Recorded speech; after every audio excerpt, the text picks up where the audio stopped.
Spotters. Wow! What's up? We're in Monaco, the land of billionaires, Formula One, and high-stakes gambling. And I got a little something special. Look at this.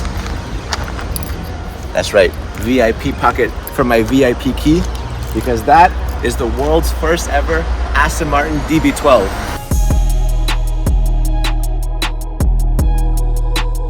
And if you're not familiar with Aston Martin's lineup, think of this like a super grand tourer. So you got luxury and performance. This is like maxed out. You know, on one side you have luxury like Rolls-Royce and Bentley. On the other side you have performance like Lamborghini and Ferrari.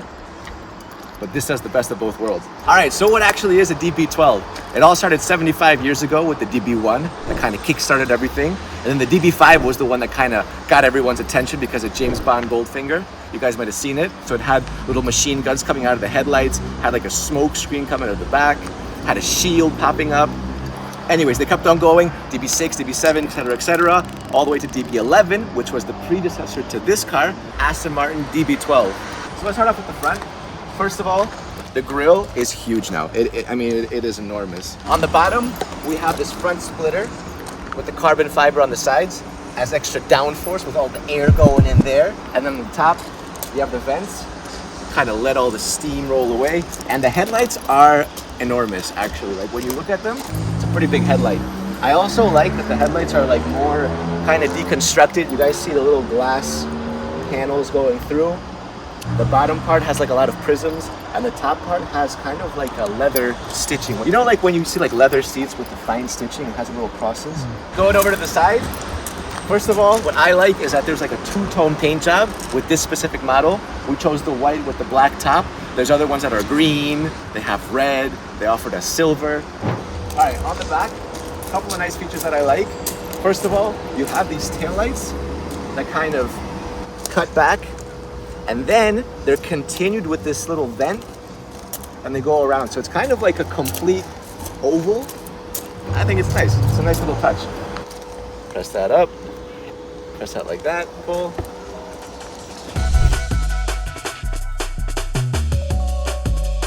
All right. First of all, everything on the inside is completely wrapped in handcrafted leather. Look at all the little details. Leather wrapped steering wheel. Looks very nice, by the way. This is a new steering wheel. This is an in-house infotainment system. That means that Aston Martin has made this infotainment screen themselves, which is almost as responsive as an iPhone touchscreen. So it's incredibly responsive. It's very easy to use. With some camera magic, I'm now in the driver's seat. Let's turn this on. Ready? So start, stop, right there. Glass piece. Oh yeah. Car turns on. What I like about this entire system in the center console is that it's half digital, but it's also half physical. So you still have a lot of physical buttons. For example, if you want to switch your drive mode, you just toggle this to the right, and you can go to like Sports Plus, Sports Mode, GT. This button right here, that's to open up the exhaust. And it sounds pretty good. Go to the back.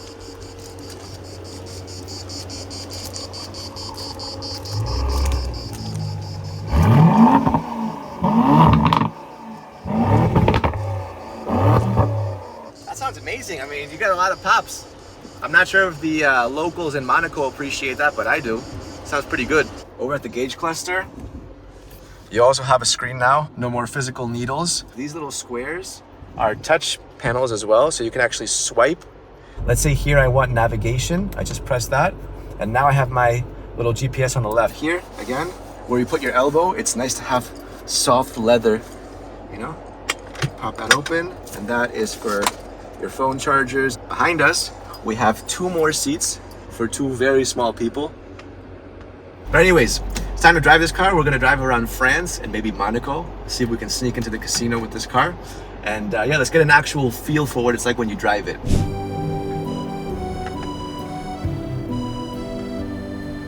Smells like croissants, man.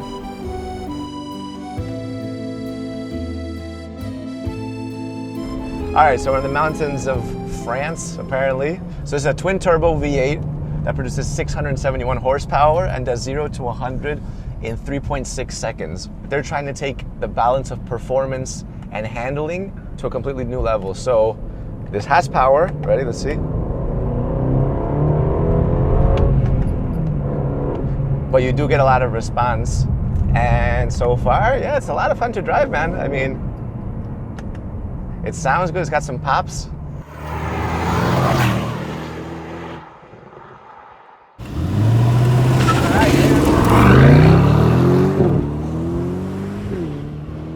All right, launch control.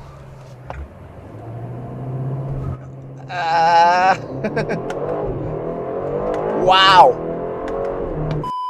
That like really kicks off like after second or third gear, just launches.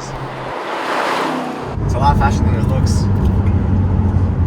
Top speed of 202 miles per hour. We're not trying that out today. And by the way, if these mountains look familiar, that's because they were featured in James Bond GoldenEye. James Bond has driven through these mountains just like us right now. And in the movie, a lady in a Ferrari pulls up next to him and challenges him to a little street race. So a lady in a Ferrari pulls up next to us right now. Oh, it's game time.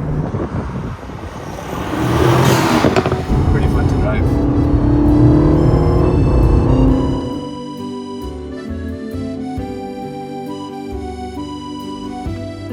That was awesome. It's like pure performance, but it's comfortable. You get all the performance without like your skeleton vibrating, you know, it's a very plush experience. We're at La Bastide des Pins. We have one of the most powerful SUVs in the world right there, the DBX707, which we reviewed already. And I think this is the picnic edition. Comes with food when you get it. Delicious. Next stop, we're going to Monaco. That's right.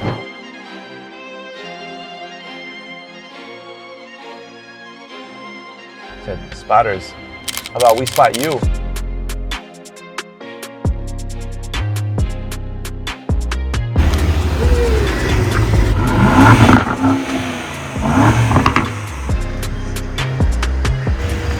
Hey, you guys want to get rich? All you gotta do is buy my book, How to Get Rich Like Me in 3 Easy Steps. We're on the F1 track in Monaco right now. This is the actual F1 track. I feel like Fernando Alonso. Got the Spanish in me coming out. Hola, buenos días. Me llamo Fernando Alonso. Aquí con el Aston Martin. I gotta say, I've never been to Monaco.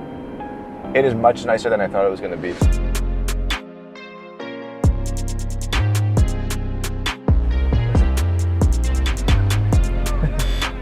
Oh, shit.